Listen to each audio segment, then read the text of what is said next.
افدما و همی دمن هات باش بن بینرین هجا و خوشتوی لدریجیا بانگشا هل بجاردنش بو جواتا نينرين عراقي كوبريارا الدهي ما ده بيتكرن والديدارا بانگشا هل بجاردني وكل دسبيكي ما اماجه بكري كل همي باجر و باجر كن دفر بهدينان دي چند ديدارا كال گل كساياتي و هروسا ليسا هفيمانيا كردستان بربجيرا جيكين انها امل باجر بردرشين بردرشا خوراگر کلویرجی ممیوانداریا حوال کاک آراس محمد آغا کریا وکو برپرس محور حل بجاردنا لدورا بهدیران کاک آراس سپاس بود ودرفت قلب خیراتی قلب خیراتی سپاس اگر عمل دست بکه شوی چنده بسیار بکن کاک آراس تو وکو برپرس محور حل بجاردنا لدورا بهدیران بوچونا تل سر جوش و خروش و گرم و گریا لیسا هفیمانی و دنگدر و کادر و لانگرین لیسا هفیمانی البهدینان چوایا سپاس بۆ دیدارەکەتان بەخێر بێن خۆتان دەزانن بادینان ئەمجارە حازری زیاتر کردووە بۆ هەڵبژاردن و خۆشبەختانە گڕوتینی باشە لە سەرجەم ئۆرگانەکانی حیزبیە لە سنووری بادینان و لە بازنەکانی هەڵبژاردن بۆ ئەوش دەگرێتەوە کە ئێمە لە ڕابردوو هەمیشە سەرکەوتوو نەبوونێ لە پەرلەمانی عێراقە کورسی پێویستمان نەهێناوە بەهۆی پەردبوونی دەنگەکانی یەکێتی نیشتیمانی کوردستان و هەوادارانی بستنەوەی گۆڕان و لایەنگر و کادرانی ئێمەش داوای یەکلیستی و هاوپەیمانیان دەکرد لە بستنەوەی گۆڕان و یەکێتی نیشتیمانی کوردستان خۆشبەختانەش ئەم پێشنیار و داواکاری سەرەکی کادرانی هەردوو لامان ئەمجارە هاتە دی لە هاوپەیمانی کوردستان کە بەسەرۆکاتی کاقوبات دڵنیاین ئەم هاوپەیمانیە گڕوتینیش تری دایتە ئۆرگانەکانی یەکێتی بستنەوەی گۆڕان و ڕێخستنەکۆن و دێرینەکان و سەرجەم خانەوە شەیدەکانی یەکێتی نیشتیمانی کوردستان لە دەبارەکە خۆتان ژەگەر لە چوارچێوەی بانگەشەی هەڵبژاردن لە دوو هەفتەی ڕابردوو تا ئێستاش ببینن ئۆرگانەکانی یەکێتی لە بادینان و بازنەکان و کاندیدەکانمان گەرم و گوڕی زێر پێوە دیارەوە تەنانەت لە کەرنەباڵەکەی ناساندنی کاندیدەکانیش لە بادینان جیاواز بوو لە شارەکانی تر بادینان ئەمجارە حەماسەتێکی زۆرتی تێدا بوو بە دڵنیاییەوە دەنگەکانی لیستی هاوپەیمانی کوردستان و ناویشانی یەکێتی نیشتیمانی کوردستان هەر لە کشێت و زیاد دەبێت. بله کاک ئەرەس وەکە ئەم زانین دەڤەرە بەهدینان بەشێکێ دەڤەرە بەهدینان بوونی منە وەکو قەزا شێخان و حتات گەیتە نزیکی دەشتە مووسڵ یان دەشتێنێنەوە کۆت بێژنێ کەویتە دچارچووێ دەڤەرێن ڤەقەتیایدا پڕاستیژی گەلێک ئاریشێن وان دەڤەرە هەین و حتا نەهەژی ڕەنگە شلای وەکو ئیدارە حکوومەتە هەرێما کوردستانی بەژی بۆکو پێویست خزمەتەوە نەهاتویتە کرێنش بەرک و ئەو دەڤەرێن ڕەنگە ئەوی هەزرێ بکەن و سەر حکوومەتە عراقی بەنە حکوومەتە عراقی مێژی دە هەمان دەمدا کەم تەرخەمیە بەرەمبەری وان دەڤەرە هەی پڕاستی ئەو جی وسە هەزەکەت کورد بندە سەڵاتە حکوومەتە هەرێمێدانە دەبینین خەلکی وان دەڤەرە پڕاستیش هەردوو لایەندا هەردوو لایەن بێبەش بوونە گەلە خزمەت گوزاریان ون وەکو بەرپرسێ بانگەشەیە هەڵبژاردنە دەڤەرە بەهدینان ji bo serketina kandîdên hewa dê we çi proje û karek hebît eger kandîdê hewa serkeftin ku bikaribin pirastî li civata nîneran و wan projeya sayan derbêxin ku hikûmeta Iraqê weket bijin guşarekê fişarekê bexine ser îcbarkin ku bikaribin xizmeta van deverab bikin taybetî jî me di destûrê Iraqê da maddeyeka hî maddeta 140 bêjnê bû jêbecêkirina vê madê her wisa bû deverên cihê nakok ku pitir xizmeta wan bête kirin eger nehêne qerebûkirin jî êdî wekû her devereka dî xizmeta wan jî bête kirin. خۆتان دەزانن بارودۆخی قەزای شێخان لە دوای ڕووخانی ڕژێمی سەدام حوسێن ساڵی 2003 تا ئێستاش دوو ئیدارە حکوم تێدا دەکات. ئیدارەیەک هەیە سەر بە پارێزگای دووهۆکە و قایمە قامێتەوە ئیدارەیەکیش هەیە لەناو حکوومەتەکەی سەر بە پارێزگای مووسڵە. ئەوە پرانیە دەنجی سنتەری قەزای شێخان و بەشێک لە دەوروبەری کە بەلای ڕەخی مووسڵە دەنگەکانیان بۆ شاری مووسڵە چونکە پێشتر تا ساڵی 2003 لەژێر دەسەڵاتی حکوومەتی عێراقیدا بوو. لە هەمان کاتدا ناحیەی قەسرۆکمان هەیە کە تا دەگەشتە ناحیەی ئەتروش و با عەدرێ ئەمانە پێش 2003 لەسەر هەرێمی کوردستان بوون ئەمانەش دەنجیان بۆ هەرێمی کوردستانە. بۆیە لەو نێوانە بەشێکی زۆر کێشەی قول هەیە لە مانتیقەکە. ئێمە یەکێک لەو کێشانێک کە تا ئێستا چارەسەر نەکراوە کێشەی زەوی و زار و تاپۆیە. مەسەلەن بۆ نمونە تا ئێستا 10,000 خانوو لە سەنتەری قەزای شێخان ناتوانن کڕین و فرۆشتنی تەحویل پێ بکرێت ینی تۆمارکردنی خانوبەرە ئەمە هەموو مەلەفەکانیان تا ئێستا نەگەڕایتەوە بۆ شارەوانی قەزاکە هەر لە بەغدا و لە مووسڵماوە بۆیە کۆمەڵێک مەشاکلی ترەکە پێوەستە بە زەویزاری کوشتتوکالی جۆتیاران پێوەستە بە خزمەتگوزاری گشتی لە دەپەرەکە پێوەستە بە یەکبوونی ئیدارەیەکی تۆکمە بۆ خزمەتگوزاری زیاتر و کۆمەڵێک کێشەی هەلاویستی تا ئێستا چارەسەر نەکراوە بۆیە پێویستە ئەمانە هەمووی لە ڕێگەی پەرلەمانی عێراقیەوە دواتر لە ڕێگەی وەزارەتەکان کە دەتوانن کۆمەڵێک مەلەفی کە هەڵواسراوە تا ئێستا لە بینی حکوومەتی عێراقی و حکوومەتی هەرێمی کوردستان من دڵنیام کە وەکو لیستی هاوپەیمانی کوردستان ئێمە بەرگە مادە لەسەر ئەم خاڵانە ئیشی لەسەر دەکەین و لە ڕابردوش ئیشمان لەسەر کردووە بەڵام لەوانەیە نەمانتوانێوی وەکو پێویست ئەو کارانەی کە پێوەستە بە سنوورەکە جێبەجێ بکەین بەڵام خۆدان دەزانن تاکە هێز کە بتوانێت علاقەتەکی مەتین و مێژوویەکی پتەوی هەبی لەگەل هێز و لایەنەکانی تری عێراقیەوە بە تایبەتی لایەنە شیعەکان و سونەکان ئەمە یەکێت نیشتمانی کوردستانە لە زمانی معارەزەبوون لە عێراقەوە دواتر لە دوای ڕوخانی ڕژیم سەدام کە سەرۆک مامجلال بوو سەرۆکی عێراق وە دەستوری هەمیشەیە بۆ عێراق دانرەکە ڕۆلی ئەساسی هەبووە ئەو پردە مێژوویە کە مێژویەی لە بینی ئێمە و حکوومەتی عێراقیە هەیە پێم وایە مامجلال دەورێکی ئەساسی و ڕئیسی بینیەوە لە ناویشان کە یەکێک نیشتمانی کوردستان و مامجلال کە هەمیشە مێژوویەکی لێکدانا بڕاوە و سەرۆک مامجلال توانیتی ئەم علاقاتە بۆ ئێمە ئێستا بەجێبێلێ ئێمە استثماراتی باشمان هەیە لە بەغدا لە ڕووی علاقاتەوە بۆیە دڵنیاین زۆرترین کاندیدەکانی ئێمە بستە پەرلەمانی عێراق دەتوانین لە ڕێگای ئەو علاقاتە مێژوانەی کە یەکێت نیشتمانی کوردستان و سەرۆک مامجلال بۆ ئێمە جێهێشت دەتوانین شتی گەورەتر بۆ هاوڵاتیانی خۆمان بکەین لەو ناوچەوانە بۆ نمونە ئێمە دوای 7 ساڵ لە بڕینی و موچە و قوتی خەڵک هەر کۆتاییەکەی لەسەر دەستی یەکێت نیشتمانی کوردستان و کوڕی سەرۆک مامجلال کە کاکوباتە دوای 22 جار سەردانی پەرلەمانی سەردانی عێراقی کردوتوانی ئەم اتفاقە جێبەجێکە و دواتر بە باشە و بەخۆش شتێک شکاوە بۆ میلەتەکەمان ئێستا بۆ ماوەی 3 مانگە فەرمانبەران موچەکانیان لە کاتی خۆی و بە کاملی وەردەگرن بۆیە ئەرچی ئێمەیە کە ئەوشانە بکەینەوە داکو کارێکی سەرەکی بین بۆ جێبەجێکردنی ماف و شایستەکانی میلەتەکەمان و جێبەجێکردنی مادە و بڕگەکانی دەسوورکە بەشێکی زۆری لە بەرژەوەندی میلەتەکەمانە جێبەجێکردنی مۆزوعی بڕگەی نەوت و غاز کە پەیوەستە بە هەرێمی کوردستان بە مۆزوعی میزانیەکانە بابەتی تری کە پەیوەستە بە ژیان و گوزەرانی خەڵک ئەویش مۆزوعی وەزارەتی بازرگانی لە کۆمەڵێک مەلەفی سیادیە کە هەرێمی کوردستان دەتوانانی سێوری لێوەربگری لە دابینکردنی خۆراکەی مانگانەیە دواتر لە وەزارەتی سەحەیە کە تا ئێستاش دا و دەرمان ئێمە حکوومەتی هەرێمی کوردستان ناتوانین ئەمانە بکەن چکەوە دەشتە چوارچێوەی نەفەقاتی سیادی لە حکوومەتی عێراقا ئەوە تا ئێستاش ئێمە بتوانین باشترین خزمەتگوزاری گشتەکان کە لە چوارچێوەی حکوومەتی عێراقیە کە دەلێنێ نەفەقاتی حاکمە بێت بۆ هەرێمی کوردستان بۆیە ئەمە بەچێ دەکرێت ئێمە بەیەکێتێکی بەهێز دەکرێت تا کاتێک سەرۆک مامجلال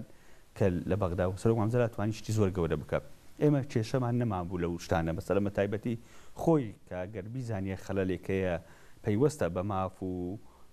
شایستەکانی میلەتەکەمان خۆی تەلەفۆنی بۆ وەزارەتێک دەکرد و وەزیرەکەی بانگ دەکرد و کێشەکەی چارەسەر دەکرد لە نەمانی سەرۆک مامجلال فەراقێکی زۆر گەورە لە بینی حکوومەتی هەرێمی کوردستان و عێراق دروست بوو تا گەیشتەوەی بڕینی موچە و قوتی خەڵک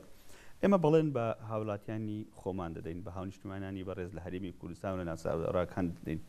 کە ئێمە متمانە بە لیستی هاوپەیمانی کوردستان بدەن دڵنیان دەکەین و لەسەر ئەو ڕێبازە دەڕۆین ئێمە بەغدا کە پایتەختی عێراق جێنالین بۆ کەس تەوازدی باشترمان دەوێت بۆی بتوانین ئەو کێشانەی کە متعلقە تا ئێستا بە هەرواسرایی مایتەوە لە بینی ئێمە و حکوومەتی عێراقیە بتوانین بجوولێن بۆ ئەو کێشانە چارەسەر بکەین خەڵکی ئێمە لە هەرێمەکی فدرال کە سەر بە عێراق بە خۆشگوزەرانی بژی تا ئەو کاتەی بتوانی مەسیری خۆی دیار بکات ئاراس یەکێکی تر لە کێشەکان وەکت بێژن ji bo awarên evên ku dibêjin êzdî xweşkibiran êzî bi taybetî şingal hatîn ji bilî ku xizmetguzariyeka PTV jî bi wan de veranîne diyara biometrî ji bo wan hatiye drostkirin di nav kempan da ew aware jî wextelkî aware meselen domîs yan jî li kempa şariyat mînin êdî ew weke akincî wê deverê dimîne ve û niha pitiriya 6000 kesan awarene li wan deveran ew nikarin meselen siba bişne şingalên deverên xwe dengê xwe bidin neçart mînin ku li wêrê dengî bidene yek lanê siyasî bitine gelo hing wekû lîsta hevpêmaniya Kurdistan ku du lanên serekî ne و چش بو و چارەسەکردنا و ئاریشە کریە و ڕەنگە گەلێکش وان ئەوارە بووینە نەچاری قەستا دهوکی و دەڤەرێن هەرێما کوردستانێکی ڕەنگە حەسبیان دەنگی خوب دەنێ لەوانێکی سیاسی کو ئەو بخوازن لێ وەختێ هاتنە تەوقکردن یان جی هاتنە دوورپێشکردن دنەوە یەکەم پێدا ئولوێر ڕەنگە فشارن گەلێکی سیاسی سەروا هەبن نەچار بکەن و دەنگی بدەنە یەک لەوانی سیاسی دیارە ینی شەشی وازە حەق نەگەڕانەوەی برای ئێزدێکانمان بەڕاستی هەم لە ڕووی ئینسانیەوە هەمش لە ڕووی نەتەوەیەوە ینی زیانێکی زۆر گەورەی بە پێگەی کورد گەیاندووە لەو منتیقانە چونکە ئەمانە خاچی باو باپیرانیانە پێویستە حکوومەتی هەرێمی کوردستان و سەرجەم لانە سیاسەکان بێ جیاوازی ئێمە برینەکانی ئەوانمان ساڕێژ بکردایەوە بماتوانایە هەمووی جگە ئەم تەفکیری حیزبایەتی و بیرکردنەوەی حیزبایەتی لەم مەسەلەیە بە تایبەتی بۆ شنگار و ناوچەدا براوەکان و بە تایبەتی ئێزدیەکان لە دوای ئەم کارە ساتە گەورەی بەسەر یاندا هاتووە دەبای ئەومان وەڵا بنایە بەداخەوە بەرژەوەندی تەستی حیزباتی وای کرد کە بزاتیش بەرژەوەندی پارتی دیموکراتی کوردستان لە مانتیقەکەوە بۆ ئەوەی قوڕەکردنی دەسەڵاتی دیاریکراو لە چوارچێوەی سیاسکردنی کەمپەکان و بە شێوازێک کە بتوانی دەنگەکانیان لە بەزەختی حکومی و هێز ئەمنیەکان لە منتیقە لە چوارچێوە کە تەحدید بکە بۆ بەرژەوەندی خۆی ئەمە وای کرد کە حکوومەتی هەرێمی کوردستان ئیرادەی ئەوە نەبێت هاوکاری ئاوارەکانی شنگاڵ بکات و ئەوەی بگەڕێنەوە لە ئێستادا زۆر سەرجەم کەمپەکان هیچ هێزولایەنێکی سیاسی ناتوانانی بە شێوەیەکی ئارام و بە شێوەیەکی کە بتوانێت وەکو پارتی دیموکراتی کوردستان بانگەشەی تێدا بکات هەموو لە چوارچێوەی ئاسایشی پارتی دیموکراتی کوردستانە و تەنانەت ئەگەر تۆ منەزەمەیەکی ئینسانیش بچی هاوکاریان کە دەبی لە ڕێگای ئاسایش دواتر ئەوان ختمێکی خۆیان چوارچێوەی ڕەمزێکیان هەیە ئەوەی ڕێکخراوی بارزانی لێ دەن و هەرچی کەسێک هەبە ناوی ڕێکخراوەکەی خۆیان تەوزیع دەکەن هەتا ئەو کەلوپەلانی کە لە ڕێکخراوی ئینسانیەکانیش دێ وایان کردووە کە زەختی سۆریشان لێ بکەن کە دەنگ بەلایەنێکی سیاسی تر بدەن ئەمانە دواتر پێیان بڵێن لە کەمپەکان دەرتان دەکەین واتانێ دەکەین ترس و تۆقانەکی زۆر هەیە لە نێو کەمپەکان لە هەڵبژاردننی ڕابردوو نەمان بینیوە سەتان و هاتوونەوەی هینە پارتی لە کەمپەکان ینی بەڕاستی هیچ دەنگدانی چوامانێتەوە دواتر 300,000 دەنجانی نبوو بەو پێ یا بەو ڕقەمە 14 کورسیان دەبێت لە پەرلەمانی عێراقا بەشێکیان سوتا بەشێکی شەرماوە بۆیە ئەمە بەڕاستی ئەمجارە ئەمە وەکو یەکێت نیشتمانی کوردستان و لیستی هاوپەیمانی لە پارێزگای دووە کە لە ئۆفیسە دووسێ کۆبینەوەمان لەگەڵ وەفدی وێنامی و ئەوانە کردووە ئەم تێبینیە جددیانەمان لەسەر ناو کەمپەکان لە پارێزگای دووەکو چوارچێوەی کە دەنجیان بۆ پارێزگای مووسڵە و شنگارە باسمان کردووە لەسەرەوە ینی حوڕیەتی دەنگدانیە و حوڕیەتی بانگەشەنیە ناو کەمپەکانەوە کۆمەڵک کێشە دروست دەکرێت بۆ کادیر و لایەنگرانی حیزبەکانی تری سیاسی و تایبەتی ئێمە لە پارێزگای مووسڵە ئێمە و پارتی وجودمان هەیەەوە لە شنگارش بۆیە ئەمە بەڕاستی کێشەشی جددی ئێمە وەکو یەکێت نیشتمانی کوردستان ڕووی ئێمە وازع لەسەر ئەم بابەتە وەکو مەڵبەندی شنگاریش کە لەگەڵ کاک شێخ داود لە ڕابردوو زۆر هانی خەڵکمانداوە کە بتوانین هاوکاریش بکەین بگەڕێنەوە بۆ زێدی باباپیران تەنان لە سەیتەرەکانش ڕێگریان لێ دەکرێت بەداخەوانی ئەو کێشە بۆ ئەو هەڵبژار نەژما ئێمە سیاسەتی یەکێت نیشتمانی کوردستان بە وازحی لای ئێمە بستێکی خاچ هەرێمی کوردستان پیرۆزە و دەی بە پیرۆزش ببینێ داکۆچی لێ بکەین و ئێمە خاک زۆر گرنگە ناکرێت هاوڵاتیانی ئێمە لە کەمپەکان بنێ من داوایان لێ دەکەم تکایان لێ دەکەم پێشیانمان گوتووە کە دەبێ ئێوە بچنەوە سەر ماڵ و حالی خۆتان ئەم ساڵ نەچن 10 ساڵ تریش بچن هەرچی زووە بچن باشتر لە ئەوی بتوانن شوێنەکەی خۆتان ڕێکخەنەوە بتوانن ئەم شوێنانە جاشی تعریب نەکرێتەوە چکە لە ئەنجامی بوونی بۆشایی و فەراغ لە دەیەکانی دەوروبەری شنگارەوانە هاوڵاتیانی عەرەبی لەو منتیقەیە دێن داگیری دەکەن بینیتان لە سنووری کەرکووک ئەوانە لەو ماوەی ڕابرد چ کێشەکە بووە لە پێشتری زمانی سەدام حوسێنیش چەند تعریبی سنوورەکان کرا من دڵنیام ئەگەر وەکو پێویست شنگاریەکان و ئێزدیەکان بەگشتی لە منتیقە نەچنەوە بۆ زێدی خوان دیموگرافیای شنگار دەگۆڕێ ئەمە زۆر خەتەرە چونکە بەڕاستی شنگار ئەهمیەتێکی گرنگی مەحفەری نێودەوڵەتیشی هەیە جگە لەوەی بۆ عێراق و هەرێمی کوردستان گرنگە و زۆرینەی ڕەها کە کوردە دانیشتوانی کوردی ئێزدیە مسلمانە چێشەنی بەڵام لە ڕووی نەتەوایەتیوە کوردە بۆیە من لە کەناڵە بە ڕێزەکە ئێوە داوە لە سەر جەملانە سیاسەکان و حکوومەت یاریمی کوردستان دەکەین ئەم هەڵبژاردنەش کۆتایی دێ پاش 2 هەفتەی تر با هەمومان پێکەوە بتوانین چارەیەکی گونجاو بۆ هاوڵاتیانی خۆمان براکانمان لە ناو کەمپەکان بدۆزنەوە بتوانین سوورەکانی ئاوادان بکەینەوە بە تایبەتیش زەقت لە ڕێگەی حکوومەتی عێراقی بکەین بتوانین قەرەبووی مادی و معنەوی ناوچەکە بکاتەوە کە بەڕاستی ئەم کارە ساتەی بەسەر شنگارەیەکان داهات کارە ساتێکی زەرگ بر بوو بۆ ئێمەی کوردوە بە تایبەتی یەکێت نیشتمانی کوردستان ئێمە ینی جێگای نیگەرانێکی قوولە و ئەم برینە ساڕێژ نابێت لە دەستەی هەموو مۆرەوایەتی و یەکێت نیشتمانی کوردستان و کوردیش بەگشتی ئێمە تەنها لە یەک گوندە ئێمە وەکو یەکێت نیشتمانی کوردستان 1000 شەهیدمان داوە لە گوندی کۆچووە کە کۆمیتەیەکی ڕێخستنمان تێدا بوو بە 1000 ڕێخستن لەگەڵ سەرجەم کادر و ئەندامەکەمان هەموو شەهید کران بۆیە ئێمە دەبێت وەکو لیستی هاوپەیمانی کوردستان و بەلێ نیشان پێ بدەین کە داکوی کارێکی جددی بین بۆ گەڕانەوەی ئەوان و قەرەبووکردنەوەیان نەک تەنها بە قسە و بۆ حملە انتخابات لە دوای ئەوەش و شنگاریەکان دەزانن یەکێت نیشتمانی کوردستان چەند پەڕۆشە بۆ شنگار لە کاتی بارودۆخی سەختی بە شنگار کە ئەو کێشانەی بەسەدەهات ئێمە وەکو یەکێت نیشتمانی کوردستان یەکەم تیم و کە هاوکاریمان گەیاندەوە من لە بیرمە دادەهێرۆ 4,000-5,000 هاوکاری مادی و لۆجستی و جلوبەرژی بۆ شنگارەکان و سەرچیای شنگار نردووە یەکێت نیشتمانی کوردستانی لە چوارچێوەیە بەگشتی ئێمە بەڕاستی خۆمان بە خەمخۆری شنگاریەکان دەزانینەوە مامزەلال هەمیشە شنگاری لە پیرۆز بووەوە شوێنەکە کە بە شێوازە خزمەتی بکەین و مێژووی یەکێتی و شنگاریەکان بەهۆی دروستبوونی یەکێت نیشتمانی کوردستان لە شامەوە شۆڕشی نوێی گەڵەکەمان کە یەکێتی و شنگاریەکان زۆر پێگۆ بەستەوە هەمیشە شنگاریەکان ڕۆڵێکی سەرەکییان هەبووە لە بزاوی ڕزگاری خوازی میلەتەکەمان و شۆڕشی نوێی گەڵەکەمان و پەیوەست لەگە مێژووی یەکێتی و سەرۆک مامزەلالیش بەڵێ کاک ئەراس یەکێک لە پرسیارەکان کە لە من بەڕاستی گرنگە نەبوونی فرەکاندیت لە دەڤەرە بەهدینان ئەگەر چنە ئەو تایبەتیژی دەبینین باژێڕی دهۆ کە ڕەنگە بە پرسیارێک بێت جەم گەلێک کادرێن کەتی و مەسەلەن بزاوە گۆڕان خەڵکیمە بۆچی مەسەلەن لیستە هەفەیمانیە کوردستانی کاندید دناوە باژێڕی دهۆکێدا نەبووە و بگشتی دەڤەرە بەهدینان کاندیدی مەکێمە هەرچەند جێ دڵخۆشیە دە هەمان دەمدا ینی ئەو کاندیدین وە هەڵبژارتیی ژنن دیارە ڕۆڵی ژنێر بەرچاوگرتیە پڕاستی بەتایبەتیژی بۆ دەڤەرە بەهدینان کۆ ڕەنگە گەلێک جارە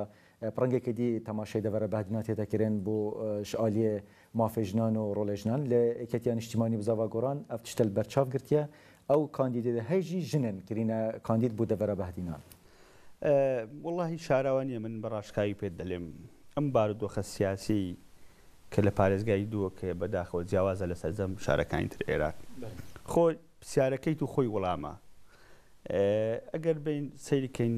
هیچ بازنەیەکی هەڵبژاردن لە سەرتاسەری عێراق نییە کە 25-50 کاندیدی نەبی تەنها لە دووهۆکە لە سێ بازنەکەی دووهۆکە انقطاعاً کاندیدی زۆر زۆر کەم تێدایە بەدەگمەن یەک دوو یعنی فشارێکی زۆر لەسەر خەڵک دەکەن من لەو بازنەی ئێستا کە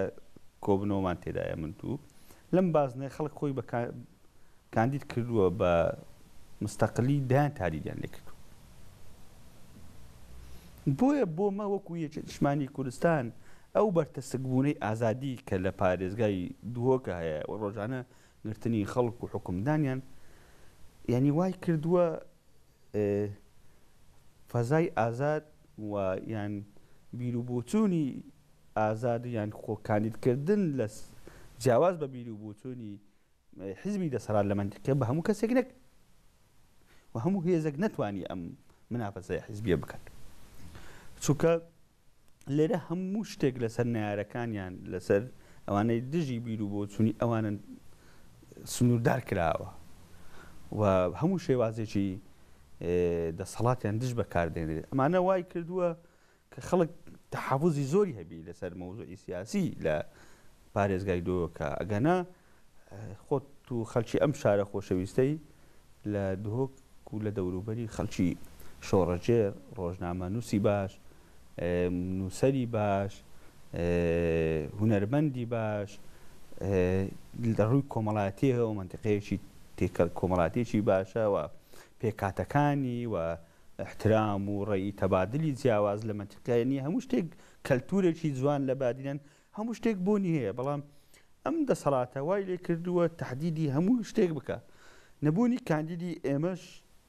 بەڕاستی لێتان ناشارمەوە کە ئێمە ویستومانە ئەوزارە بەکردار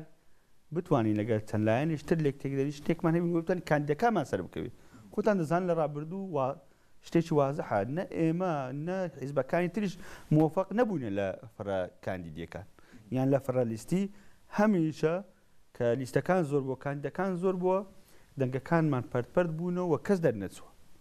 وە پارتی توانیتی هەندێک جا 195 کاندیدەکانی دەربچۆنێ و هەموو کورسیەکان ببە بۆیە ئەوزارە ئەلەکسەر ئێمە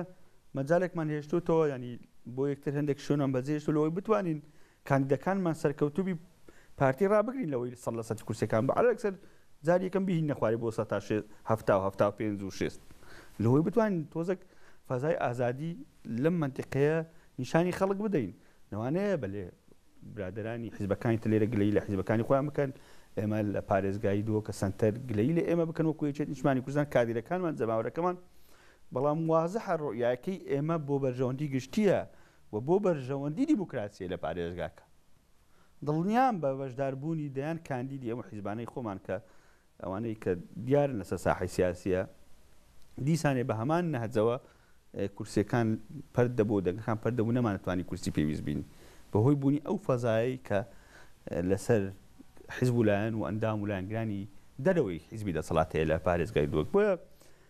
من متەفائلم ئەو جارە ئەم شێوازەی کە بەکارمان هێناوە دەستپێکەکە بۆ قۆناغێکی نوێ لە بادینە وەک جەنابش ئاماژەت پێکرد دیارە فەزای ئازادی gelek bertesk bûye pirasîl devere behdînan we mixabin nehek ku em axivîn çendîn çalekvan û rojnamevan di zîndana dane ku bi çendîn tûmeta hatîne tawanbarkirin û hukm serwan de hatiye sepandin. Wel demê çend rojên borî jî yekê ji kadrên Êketiya Niştimaniya Kurdistanê jî li bajêr Rêzaxo dîsan her bi tûmetekê hatiye girtin û hatiye hukmdan. Gelo di pisyar kem ev ê çi karîgeriyeka nefsî û ya derûnî di ser kadrê Êketiya Niştimanî bi zava goran hebît ku sar bibît neçêt berev dengdanê yan jî çavsorkirin û fişar û gişarên serhevlatiyên mel devere behdînan giştî dê welêket ku êdî berev sindoqê dengdanê neşîtin. ئەم بابەتانەی کە ئێستا هەیە گرتنی خەڵک و ئەمە مۆدێلێکی نوێی سیاسی پارتیە بەرامبەر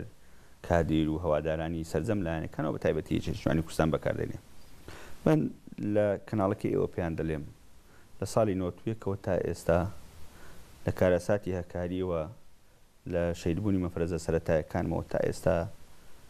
یەکێتی نیشتیمانی کوردستان و کادیر و جەماوەر و ڕێخستنەکەی کۆڵی نەداوە دڵنیام قۆناغەکانی خەبات و درێژەدانی ڕێبازی یەکێتی نیشتیمانی کوردستان و سەرۆک مام جەلال بەردەوام دەبێت و هیچ ڕۆژێک لە ڕۆژان ئەم کاروانە دواناکەوێ بە هۆی گرتن و ترس و دلە ڕاوچێت ئەم خەڵکانەی کە یەکێت کە سەربەڕێزنەکانی ئێمە و دەنگدەری یەکێتی نیشتیمانی کوردستانن هەموو بەرژەوەندەکانی خۆیان وەلا ناوە تەنها کارکردنە بۆ سەرکەوتنی ڕێبازی یەکێتی و سەرۆک مام جەلال بۆیە پێم باشە هەواڵانی دەسەڵاتدار لە سنوورەکە ئاورێک لە مێژوو بدەنەوە ئەم مێژووە هەمومان کە لی تێدا شارەزاین چی کراوە بەڵام قەت ناتوانێت ڕۆژێک لە ڕۆژان یەکێتی نیشتیمانی کوردستان و ڕێبازی مام جەلال لە ناو دڵ و دەرونی بادنیەکان لاببن لەوانەیە ئینقیتاع کرابێ یەکێتی نیشتیمانی کوردستان بەهۆی شەڕی ناخۆوە لێرە وجودی نەبێت بەهۆی شەهیدبوونی دەیان فەرماندە و پێشمەرگەی ئێمە لە کارەساتیەکاری وجودی کەم بێ بەهۆی شەهیدبوونی مەفرەزە سەرەتایەکانمان ئینقیتاع ڕووی دابی لە سیوێج ئاب و ساڵی 94 شەڕی ناخۆ ئینقیتاع هەبووی بەڵام ڕۆژێک لە ڕۆژان ناتوانیە یەکێتی و ڕێبازی سەرۆک مام جەلال لە ناو دڵ و دەرونی خەڵکی بادینان دەربێت بۆیە دڵنیام ئەم ڕێبازە و یەکێتی نیشتیمانی کوردستان هەر پێشەک دەبی لە بادینان بەڵام قۆناغ و زەمان لەوانەیە لە قۆناغکە بۆ قۆناغێکە جیاواز بێت بەڵام ئەم ڕۆژگارانی کە لە پێشمانە کراوەی دنیا بەڕووی دیموکراسی بە گۆڕانکاری خێراکانی جیهان و لە ناوچەکە و ڕۆژهەڵاتی ناوەڕاست و عێراقش ئەم سەرکەوتنانەیە یەکێت نیشتمانی کوردستان و خۆشەویستی یەکێت نیشتمانی کوردستان ناودڵ و دەرونی خەڵک ڕۆژگارێک دێت ئێمە هێزی هەرە سەرەکی دەبین لە پارێزگای دۆکە. ئێوە چۆن دەتوانن بەرهەنگاری ئەو چاوسورکردنەوە ئەو زخۆتاتانێک کە لە خەڵک ئەکرێت بە تایبەتی بەڕاستی کادری لایەنە سیاسیەکان وەکو جەنابی کاقوبادیش بەڕاستی ئاماژەی پێکرد لە بانگەشەی دەڤەری بادیناندا کە تۆمەتی سەیر و سەمەرە ئەخرێتە پاڵ لایەنەکانی تر بەڕاستی لەم دەڤەرەش بە تایبەتی ئەبینین ڕۆژانە خەڵک لەسەر پۆستێک لەسەر ڕێی دەربڕینێک زیندانی ئەکرێت تۆمەتی بۆ بەخشرێت حکم ئەدرێت چۆن ئەتوانن بەرەنگاری ئەم زخۆتات و ئەم فشارانە ببنەوە. ئەمە دوو شتمان هەیە لەم حاڵەتە یەکەمیان ئەوەی مە بیر و بۆچمان هۆی پارتی ئەو زەختانە کە دەکات لە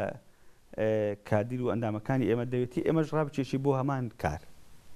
ئێمە لەو کەناڵی ئێوە پێیان دەڵێم ئەمە ئەوە ناکی ئەوەی ئەوان دەیکەن ئێمە نایکەین دەیانەوێت ئێمە پێیان ڕۆژانە ئێمە برادرانی مەکتەبی سیاسی لە ئاستی باڵا و حکوومەت کاکوبات ئێمە ناڕازایی خۆمان پێیان گوتوتمان کاک ئەم شتانە زۆر خراپە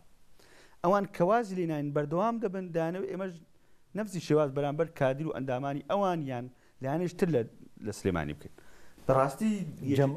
جەماوەرەکەشتان هەمان شتی ناوێت ئێوەش هەمان هەڵوێستان هەبێ بەرامبەر ئەم لایەنەکە بەرامبەرتان ئەوەی لەسەر نەهج و فکری یەکێتی و سیاسەتی مامزەرات تێگەیشتی بی قەت نابێ ئێمە تەقلید بکەینەوە ئێمە ئەگەر ئەو وەکو پارتیمان کرد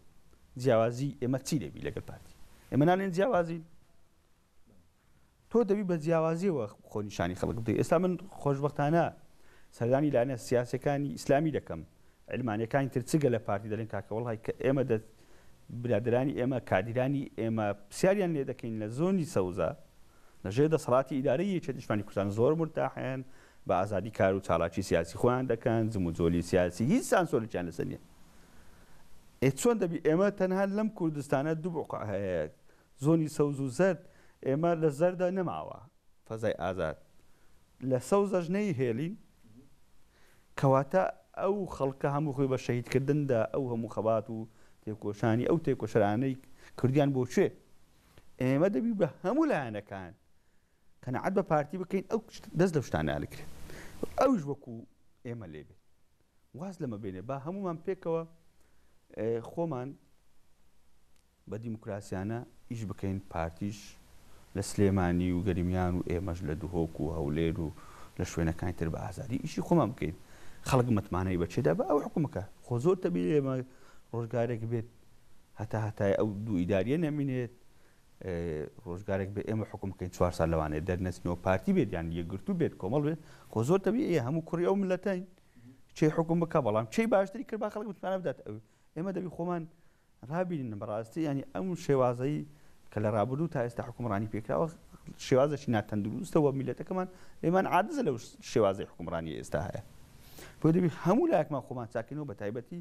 لەم سنوورە کە کۆمەڵێک کێشەی قوول هەیە ئەو کێشانە بوویتە لەکێک لەسەر حکوومەتی هەرێمی کوردستان لە ڕووی محفەلی نێودەوڵەتیەوە. بەڵێ کاک ئەرەس جەنابەت ئەمەژێت بە شتێکدا لە ئەسنای قسەکەدا باسە لە نەسیاسەکانی تریش کرد ئەمەوێ لەوە باسکەم هیچ لێکتە گەیشتنێک لە نێوان یەشێتی نیشتیمانی و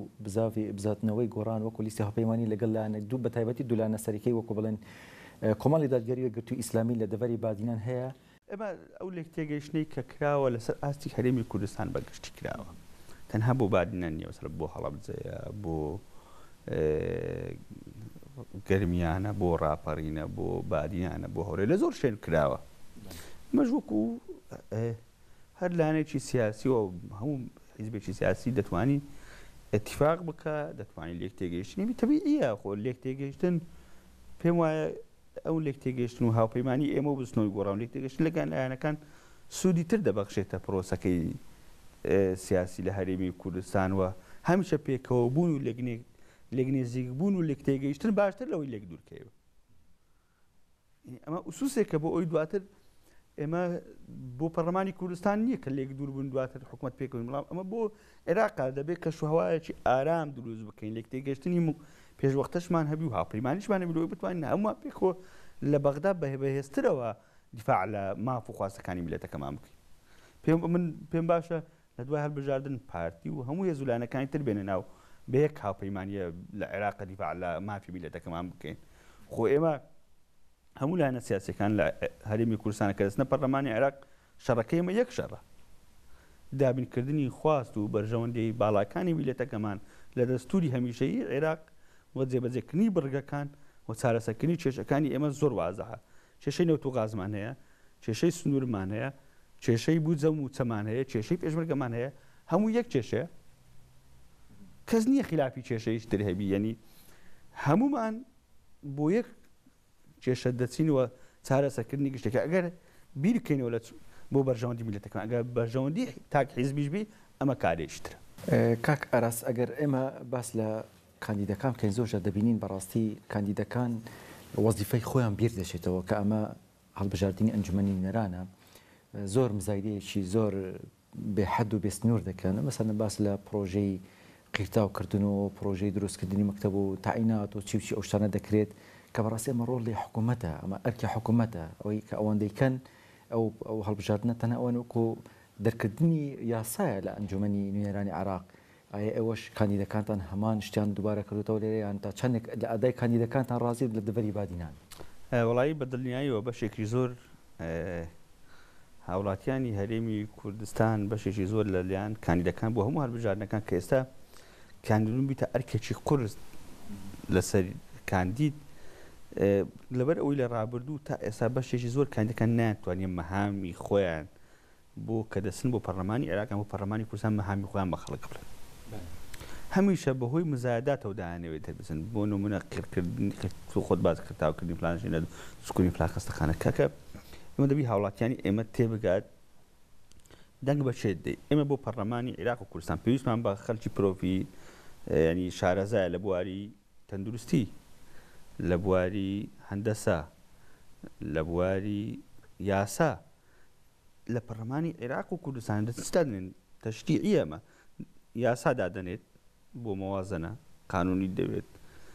بودجە تەخمینی دێ بۆ وەزارەتی سەحا دەبی شارەزایی لە کەرتی تەندروستی هەبیت، بودجە دێ بۆ ڕێگاوبان و دروستکردنی خوێندنگا و ئەوانە دەبی مەهاندس تێدا هەبیت. ئێمە من تەحەدا دەکەم لە هەرێمی کوردستان جاری تر دەیان دکتۆری بەڕێز خۆی تەرشە کرده بوو لە لیستی پەرلەمانی کوردستانە دەرنەدەچوون. کەسێک دەبۆ ناپەرلەمان لەوانەیە وشیاری و خوێندەواریشی نەبێت بەهۆی پێگە عەشایرەکەی و کۆمەڵایەتەکەی. بەڕاستی میلەتی ئێمە دەبێت ئێمە بیر لە خەڵکی پرۆفشنال بکەینەوە بنێرن بۆ پەرلەمانی عێراق و هەرێمی کوردستان و بەتایبەتی عێراق. جاری یەکەم دەبی عەرەبیەکەی زۆر باش بێت. بەداخەوە بەشێک لە کاندیدەکان کە دەچن بۆ عێراق عەرەبیەکان زۆر خراپە. ئێستا ئێمە خاتۆ ئیمانمان کاندید کردووە لە بازنەی سێ عەرەبیەکەی زۆر زۆر باشە، یعنی زۆر زۆر باشە، قانونیەکەی زۆر زۆر باشە و ژنەشی ئازاشە. ئێمە لە سێتا ینی بۆ کاندیدەکان کە سیڤی هاتووە بۆ ئێمە سیڤیەکەمە مقارنە کردووە لەگەڵ هەموو هەواڵانی تر باشترین کەسمان لێگرتەوەی بتوانین دیفاع لە میلەتەکە بکە. لەسەمە ئێمە ئەو کاندیدەی کە لەو بازنەدامانەوە لەسەر دوو فئە دەمانەوە. یەکەمیان عەرەبیەکەی زۆر زۆر باش بوو، ینی بەجێی جدەن کە مقابلەی کراوە دەرچووە. دوو لە قانونە زۆر شارەزایە. ئەمە بەو دوانە توانی خزمەت بکە لە سنوورەکە. بەڵام نازانم ینی مزایداتی چ بکرێت ناو پەرلەمان چۆن دەتوانین لە پەرلەمانی عێراق بێ ناو کۆڵان و بازار و جێکان خێرتا بکە. ئەو کەیشی ناوی پەرلەمان لە عێراق. بۆیە ئێمە دەبێت میلەتەکەمان و خۆمان وشیارتر بین لە دەنگدان بە کاندیدەکانەوە بتوانین ئەم کەسانە هەڵبژێنێت کە بتوانیت دیفاع لە مافەکانی میلەتەکەی بکە و شارەزایی باشی هەبێ لە بواری تەشریع لە پسفۆر بێ لە هەر بوارێکە یاسایە، پزیشکیە، هەندەسەیە، لە کۆمەڵە بوارەکە پەیوەستە بە ژیان و گوزەران و بەڕێوەبردننی مؤسساتی حکوومەتی خۆ حکوومەتە لە کای سیاسیە. بەڵێ کاک ئەراس داوی پرسیارە من ئەگەر تا پەیامەکە بیت یان تشتێکە بیش بوو دەنگدەری لیسا هەفیمەنیە کوردستان بوو دەڤەرە بەهدینام گشتی و بوو سەرێخستنە وا دوو کاندیدێن ئێکەتیان نیشتیمانی بزاوا گۆڕان لێ دەڤەرە بەهدینان کەرم کرد. من دوایی پەیامی من ئەوەیە بۆ جەماوەری دڵسۆزی یەکێتی نیشتیمانی کوردستان و بستنەوەی گۆڕان کە هەمووتان لە ڕۆژی دەیدا دەنگ بدەن بە لیستەکەتان لیستی هاوپەیمانی کوردستان تاکە لیستەکە بتوانێت ئاواتەکانی ئێوە بەدی بێنێت. ئەمڕۆ ئەرکێکی پیرۆزە لەسەر شانی ئێمەی کادیران کە هەلگری پەیامی شەیدەکانمانن و یەکێتی نیشتیمانی کوردستان و مێژووەکەی لە بادینان کە پڕە لە سەروەری و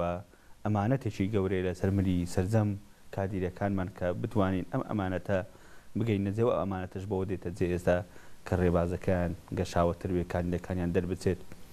یەکێتی نیشتیمانی کوردستان لانکەی شۆڕش بووە لە بادینان زاخۆی دەلال کە هەمیشە کەسانی دڵسۆز و شۆڕەجێر تێدا بووە بچن